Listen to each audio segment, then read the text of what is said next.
I guess this is my second time on it. It's been a while. It's been I think it was like November, October 2020. So a lot of catching up to do. So my name is Julian Pagan. I'm the founder and CEO of Ludic Media, which we used to be Project Ludic. We're now Ludic Media. We are a Web3 creative agency now. We still specialize in influencer marketing, content creation, and brand development. But we've definitely embraced Web3 and being able to offer those kind of say the same thing that we've been offering to our other clients in now in the Web3 space. And I'm also now a co-founder of a OnlyFans management agency with my business partner, who actually used to work with me in TikTok, and she just had a business idea, came to me and was like, let's try to make it happen. That has absolutely boomed and flourished, to say the least. So yeah, it's definitely been quite the last year and a half since I was on, and just so many different changes in so many different directions, but all for the right reasons, and working on the future of the internet. So could not be happier with where we are. It's kind of funny how things kind of really come full circle here, being on here again and just kind of remembering all those things that we talked about, and what was kind of happening there, where it's just like we pivoted, but for the right reasons. This is Diversified Game. A podcast giving entrepreneurial advice from a diverse and inclusive perspective with Kellen. He may agree, he may oppose, and it's more than just race, it's about, ideas. So, let the game begin.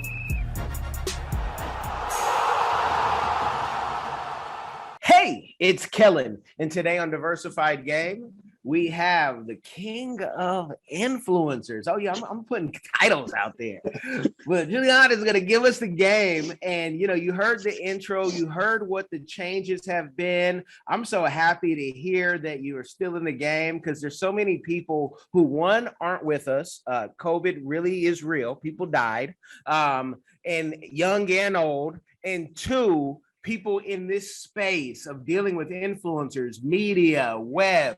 I mean, people retire or get fired or go out of business every day. So to see that you're still going stronger than when we first saw you, I'm just so happy and proud of you. So congratulations, first of all. I appreciate you.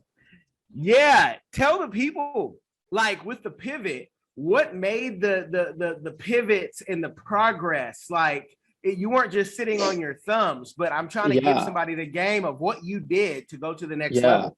Yeah. Well, it actually came from failure, Well, I mean, it's kind of, isn't that usually how it happened in this kind of startup journey? So our failure, as we started 2021, I'm not sure if you remember, going back to our call, we were really focusing on the educational aspect of influencer marketing, and that's what we were building. The product we were building is a lot of the educational resources, not only just courses, but being able to have a lot of analytical resources for people to have in their back pocket, not just creator wise, but also just kind of like your everyday average person wanting to get into that space, and kind of building out that entire kind of educational platform for our users and our clientele. It did really bad. It was, we put a good 3-4 months into kind of just production, just everything like from start to finish, and it just did not do what we expected it to do. So from that failure, we learned a lot. We learned where we needed to put our focus in, and actually what came out of that failure was a lot of people not just interested. Like, the interest was there. It wasn't that it wasn't there, but people we learned that they didn't want that typical kind of like that guru kind of mentorship approach, where it's kind of like they do it on their own without feeling like kind of like one-on-one, kind of like being able to talk like on any given day with that kind of personal connection, right? So from that, we actually were able to we turned that into the opportunity, not just with the management agency, but also with the media agency, and being able to skyrocket in terms of being able to bring in people internally, whether you're a creator or a creative person, and work with them one-on-one, and kind of take that approach of, okay, like, if this wasn't for you, because like people felt like it was more school, right? It's kind of like, I have to read this, watch these videos. I want more of that hands-on approach. So we found that, through that failure of all that educational kind of stuff that we pushed out there, that people still wanted to work with us. Still, people were interested. People wanted to dive into it, especially that year of 2021, like TikTok and every Instagram and all these other platforms adapting to vertical content. Like, people just wanted more and more and more. So we kind of just took that pivot and like, okay, let's work with people one-on-one. We'll try to be able to develop their personal brands, no matter how how crazy their ideas might sound, and we'll work from there. Best decision we made, because we turned, and that forget about it, we took that and we ran with it, and that just absolutely fueled our biggest year, by far, in 2021. And now here we are, kind of pivoting into Web3. So that was kind of like the, look, we all have to fall down to kind of find our way, and that's exactly kind of what happened in that first half of 2021. Kind of falling flat on our face, picking ourselves up, and just kind of making the changes to, okay, pivot into the direction that we inevitably always we're going to find eventually, and we're happy we found it. So, well, for the entrepreneur who says, hey, I'm falling right now, I don't know how I'm going to pay my bills. How did you fall but still have enough, not just money, but we can talk about the money. I guess that's the easiest metrics to keep, like, to say, hey, I'm falling, but I'm not going to be homeless. Like, what did you do? What steps did you take? Maybe you took steps before even going into business. Budget, people, budget. But tell the people, like, how did you do it? How did you overcome? Right. Well, it definitely wasn't easy. I mean, we were fortunate enough to, be, still keeping the lights on with that funding round that we received, back in 2020. So that there was still some of that, we were still working, with our usual clientele, influencer marketing campaigns, content creation campaigns. But then again, you have to, spend money to make money. So pretty much, I want to say I allocated over 80% of everything that we were making, especially, and also, personal investing in terms of, taking my portfolio and also investing it back to the business. That way I can accelerate that, kind of like, hey, let's get up a lot faster than, we wanted to, and just taking that and putting it right back into the business. That way we were able to make sure that, we were spending the right money with our expanding our internal team, making sure that everybody had everything they needed to basically rally as a team to take us where we needed to do, where we needed to be, but also, like, not taking it at a snail's pace. Like, we wanted things to, because we knew that we had that opportunity right there in front of our face, and we want to take advantage immediately.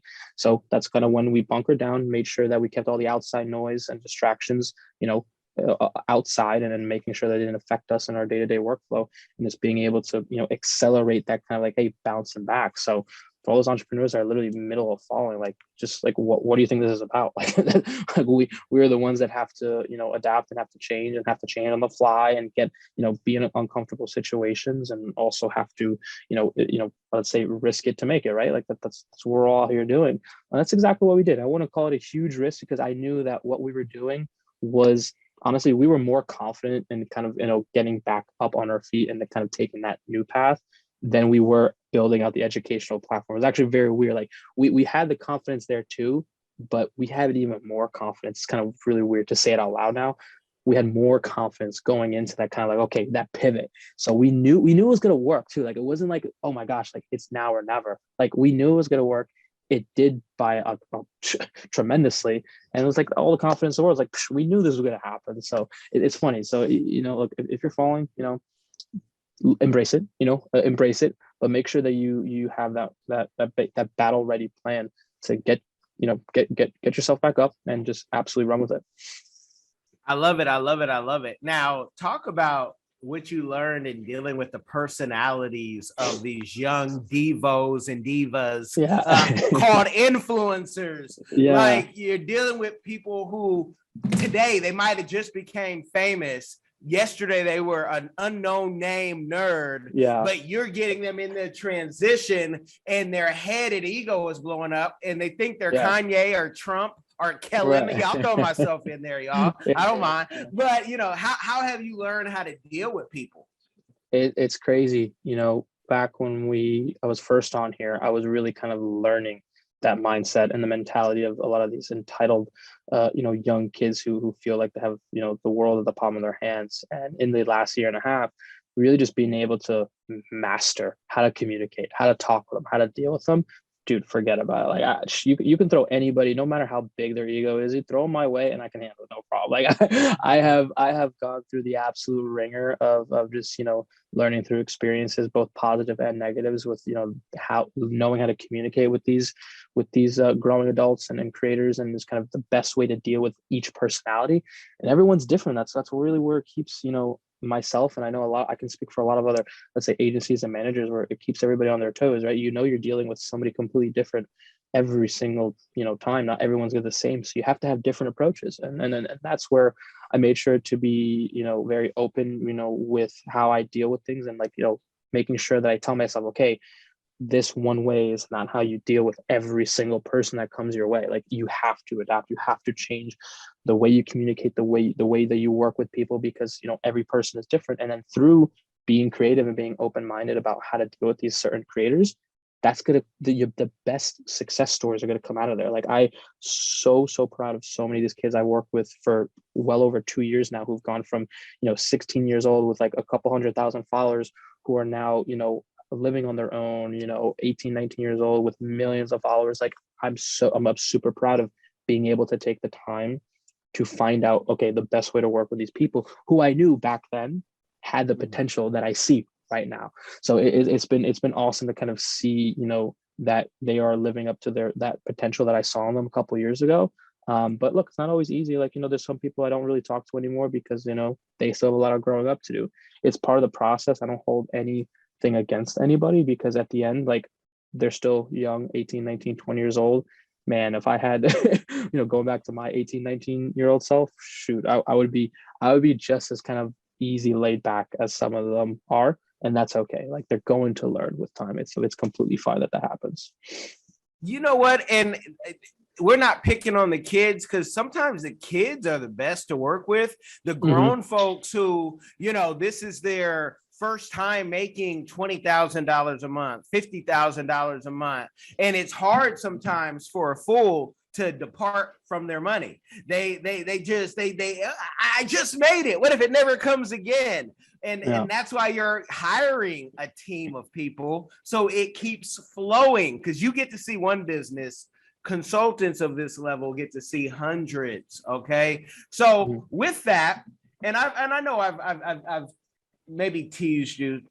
It was just I wanted to know the book. Have you started writing the book? Have you started trying to say, what, book to movie? This is what it's gonna look like. Yeah, I have not. There's still so much I still want to do before we kind of get into that. Like, okay, start putting it down on paper. Don't get me wrong. Like, I'll take like notes about like my journey over the last, like, there are notes scattered throughout my phone, my laptop. So I have like, certain weeks, good or bad, I kind of, write them down. That way you don't forget about them.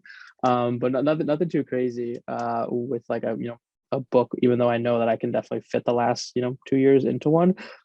So, but thanks for putting that on my radar.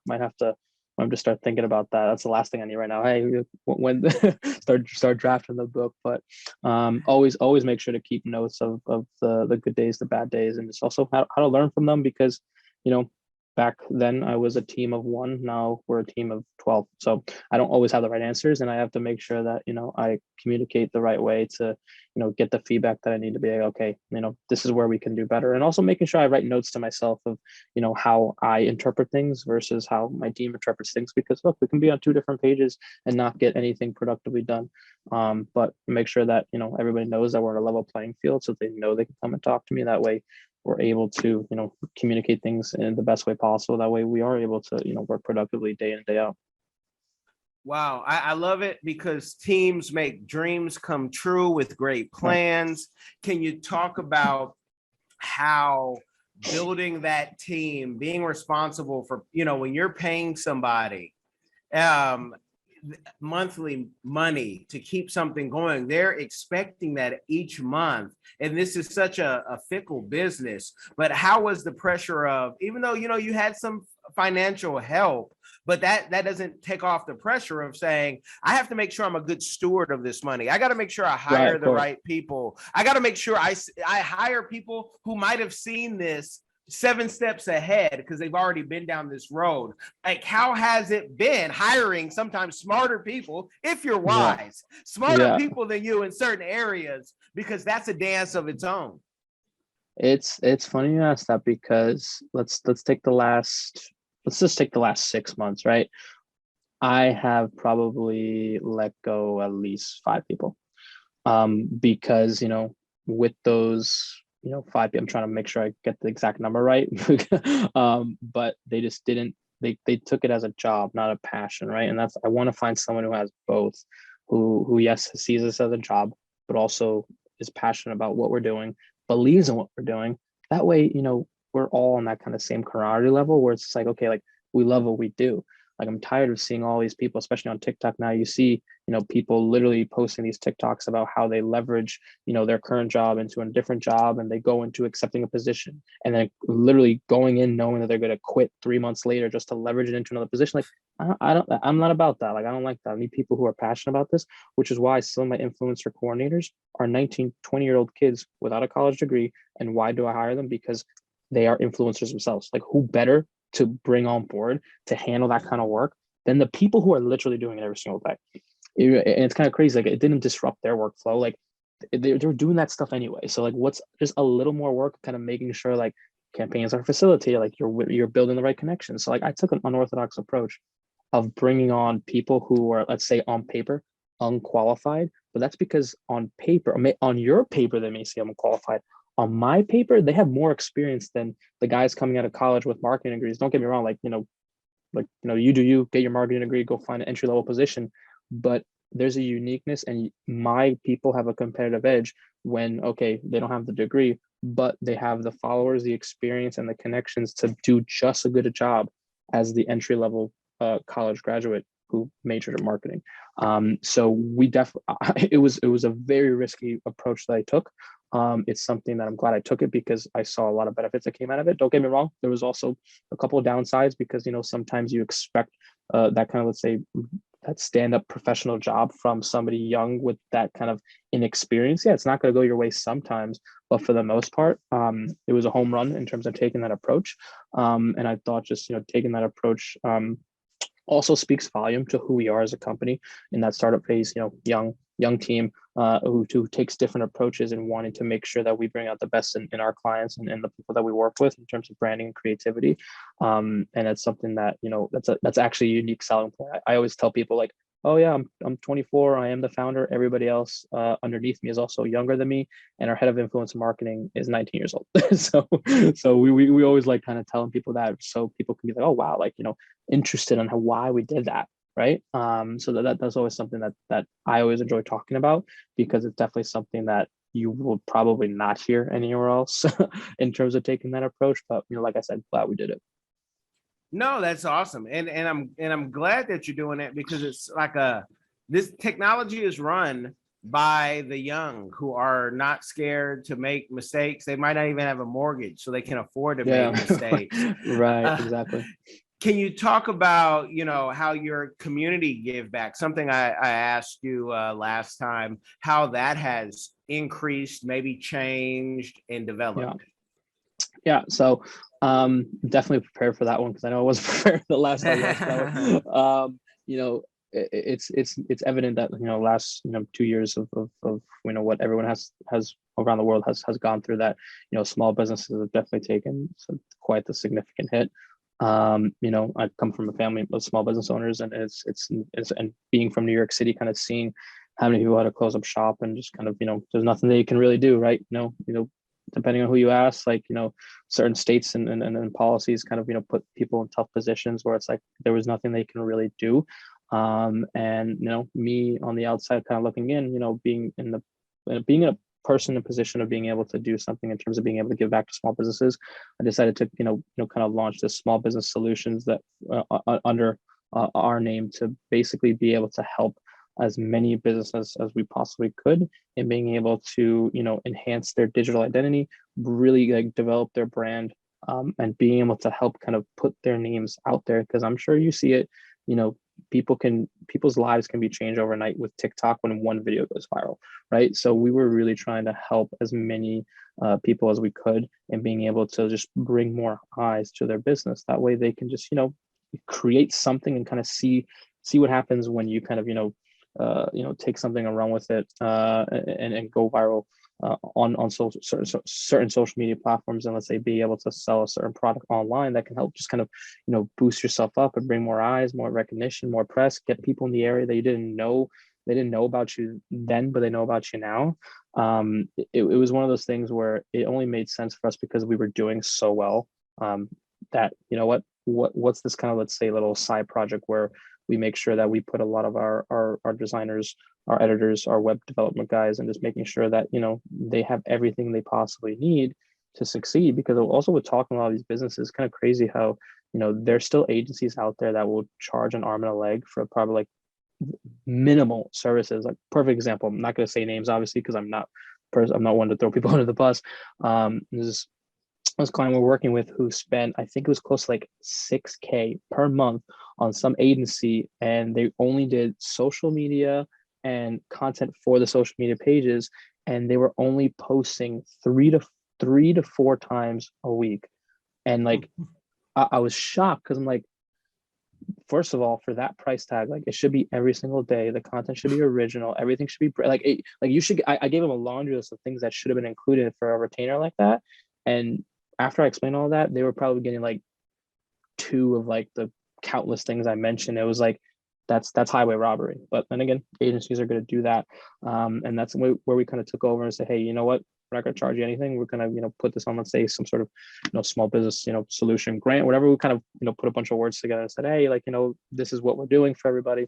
You want to partake? And yeah, we helped them out because like it's the least we can do, and kind of seeing a lot of the stories of, if you listen to a lot of people's, stories about how really rough it's been, let's say restaurant industry, like having to deal with all those hardships over the last 2 years, like I talk about hardships with us. Like, I don't know hardships, those people, like they know what the hardships are over the last, year and a half, 2 years. So that's kind of like our nice little give back project that we've been really working on, because, they deserve it. And I also want them to also, it's a segue to introduce them to Web3, show them how they can honestly enhance their business model with, let's say, slapping a NFT membership to their, let's say, coffee shop on the corner, right? If you have repeat customers, might as well try to build a community around that.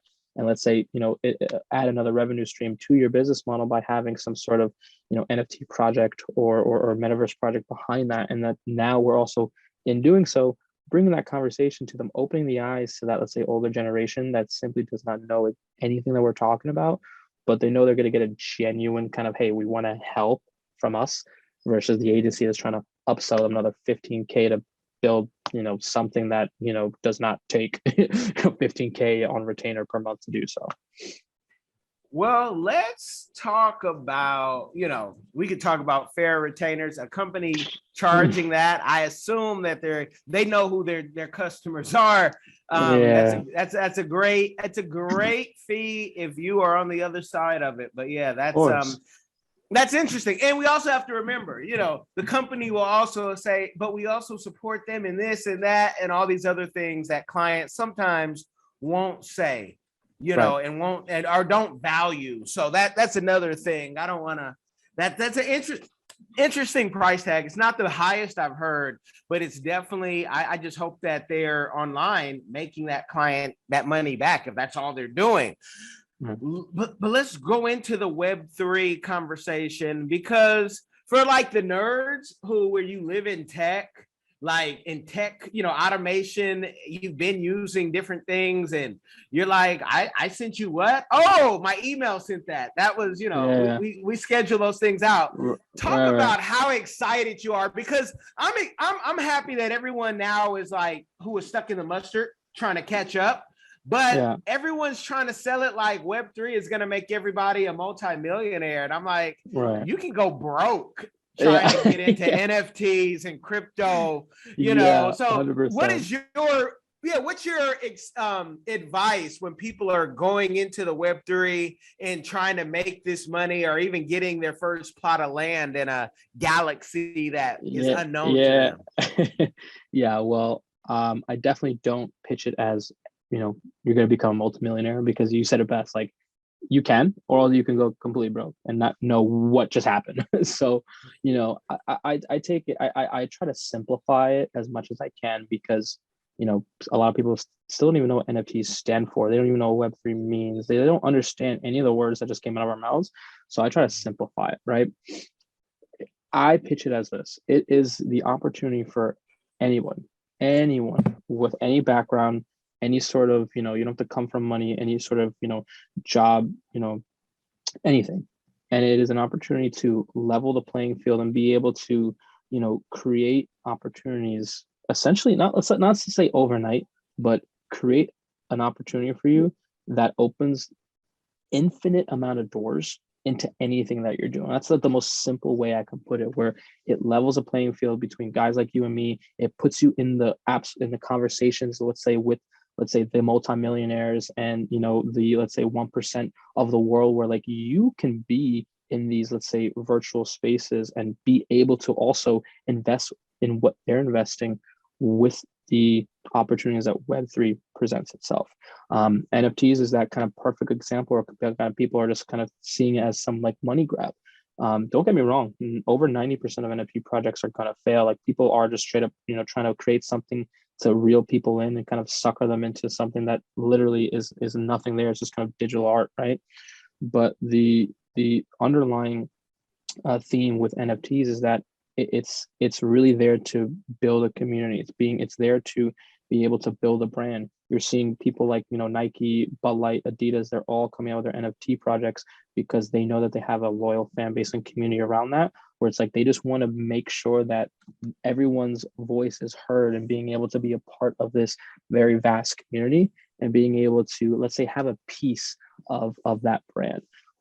So that's kind of, like I said, I try to simplify it because there's so many people that just don't get it, and that's the problem. Like that's that huge knowledge gap. Just like TikTok 2 years ago, everybody was saying that was just something that the kids use, and that was a joke. Look at us now, right? I mean, just give it another 2 years, and then, you know, it's going to be a part of the everyday conversation, and people are going to see the utility behind not just NFTs, you know, metaverse and DAOs, but like they're going to see what they can truly do. You know, perfect example. There's this community called Kraus House online. They're trying to buy an NBA basketball team through an NFT membership, that if you want to be a part of that group, you have to buy the NFT, and then basically you vote on kind of, you know, what they spend, basically the community chest to be able to work to build and buy an NBA team. What NBA fan wouldn't love that? You literally have the opportunity, just like the one percenters do, and being able to purchase a team, you know, have your voice heard. There's another one where they're trying to buy a fast food franchise, you know, through NFT memberships also. They're called Fries now. Like there's just so many people that are, and anybody can do this. Like you and I can literally right now build an entire NFT collection, build a group, build a community, and say, hey, we're going to go out and buy a plot of land in Florida, and we're going to use that for entrepreneurs only or something like that. Like we can do this. Like this is all in the palm of our hands now. And people need to see that, because people have to see that this is an opportunity for you to literally be able to have, you know, your impact in so many places all around the world with communities from all around the world. I think that's what's really special about it, that people don't see yet, but they will. I love it. I love it. Because I can hear somebody, you know, this person's like around 56, 58. And I can hear him say, well, what you guys don't understand is the NBA and all these things are a select group of people. And even if you have $10 billion, doesn't mean the owners will let you in. True. But things can change. Today, the NBA is the NBA. Tomorrow, jousting might be the new sport that we're watching. If you go to Europe and see those guys jousting and fighting with swords, like everything comes in a circle. And my brother, he's like 400 pounds, 6'5", and he does that stuff. I wouldn't fight with him. He's a monster. I'm not trying to, you know, my 200 pounds against his. But that's where things are changing. So just because it's that way today doesn't mean things can't change. And again, it takes young people to do that, because old people are, you know, thinking about their retirement and going to Bora Bora to chill and hang out. With this game, if somebody wants to become a client, or even if they want some consulting, can you give them some ranges of where they need to be before they try to contact you, and what's the best way to contact you? Yeah, well, the best way to contact me, I know we have our new website that's live, ludic.media. Actually shocked that the domain was available. The .media, we love it. It's like so clean. You know, I'm very active on Instagram. You know, my email, julian@ludic.media. But to kind of answer that first part question, we want to make sure that we're an outlet for everybody, right? You know, even if you're just somebody who, let's say, doesn't have the, let's say, initial cash up front to like invest heavily into something, you just have an idea. Like, let's talk, right? Let's have a conversation. If you have a creative idea that seems so out of the box, so crazy, people have called you crazy, that means you're doing something right, and I would love to talk to you, right? Just kind of see, how, first of all, how serious you are about it. Whether, you just kind of woke up and just you decided, think outside the box one day, go to bed, and then, next day it's gone. Like, is this something that's constantly like, nagging at you, like something that you want to execute and just don't know where to start? Let's talk. And then hell, sometimes I'll back you up. I'll give you a perfect example. A couple people came to me for an idea of a podcast that we're actually in the middle of developing, where they came to me with an idea, with a passion, and I invested in them, not the other way around. I thought that, they had something that was unique to them. And I want to see if they were able to actually build off that. In terms of, the clientele, in terms of, small businesses, other brands, we never want to limit ourselves as to who we want to work with, because, we know for a fact that there's still a lot that we have to learn, especially if we're trying to find more, let's say, those Web3 people who want to expand the space. We know that we can't, put a certain, let's say, price tag on like one certain thing, because we know that, hey, you may come to us and say, hey, I need, content. And then we kind of, dive into like, who that person is or that brand is. And we see that you need more than just content. Like, let's make sure we take one step at a time, because look, we can provide all the content creation or the influence marketing in the world. If you're, if everything else isn't in check, then we have to back up first, work on a couple things, and then let's get into the more creative stuff. Our influencer marketing is very selective now, so that's the only thing that we are selective with. We do require minimum budgets of at least 10K now, because we do work with a lot, say, more high profile influencers. But look, if there's always that kind of person that just not desperate, but that I know that they're valuing my time, and I see that they're just trying to look for, let's say, a new opportunity, or they say want to go on a more conservative side, I'm open to it. But with our kind of current clientele now, that we do work with a lot of bigger companies now, we are a lot more selective than we were a year and a half ago. But like I said, I never close doors. Never. That's never an approach that you should ever take. I always want to make sure that when it comes to my team and myself, that people always feel like they have an open door, and something where it's like, hey, if we can't if now is just not the best time for both of us, I want to make sure that I leave you with something to help. To not just going to leave you just like, oh, sorry, just leave you something, whether it's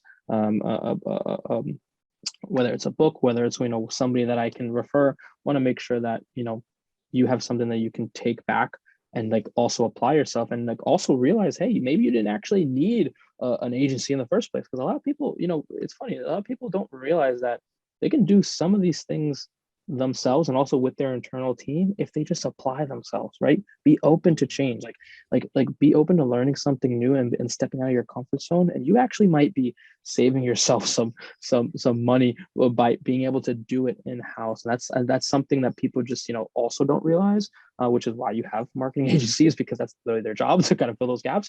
But I'm always one to be like, hey, like, if it's not that big of a change or pivot that you're looking for, like, just follow 1, 2, 3, and then you might be able to find that you can actually do it yourself, and then boom, all the confidence in the world to continue to learn yourselves and learn with your internal team. And the next thing you know, you have an in-house kind of mindset and team to do that. So I know I kind of went off a tangent there, but kind of go back and kind of answer that that initial question. Very easy to contact me now that we're kind of really embracing this Web3 identity, but we are obviously a lot more selective now that we're trying to really focus simply on Web3. But like I said, always open to those opportunities where we best see a fit with making sure that all of our goals align, and making sure that we're able to do some pretty awesome work together. You guys have gotten the game. I don't want to give you an overload unless you are, if you're ready for an overload, I want you to contact Ludic me. Because I always ready. Yeah. I want the people to contact you, because people ask me all the time, why do you have other consultants who do similar things? Why not just talk about yourself? I said, you don't get it. Right. I've done this for 2 decades plus, people. I've done it off the relationships of people I know. People would come to us back in the day only because we could contact these media people, because we knew the people who worked there. Maybe I went to school with them, right? Maybe I hung out with them at the right parties or whatever. But there's plenty of room and space, and you never know when you need someone, when you need to call someone. Your network is your net worth, is your future. So that's why. And that's why you guys need to tap in to whomever is doing something weird and strange right now and say, hey man, let's be cool. You're doing something different.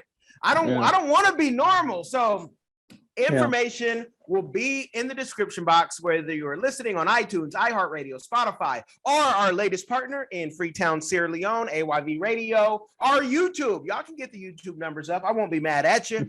I thank you for coming on, my bro. We're going to talk offline, of course, but you guys make sure you share this game with somebody. It will change their life. Be blessed. Hi, everyone. Have you ever been curious about visiting Africa? Which African country were you interested in? Kenya, Nigeria, Uganda, South Africa, Ethiopia?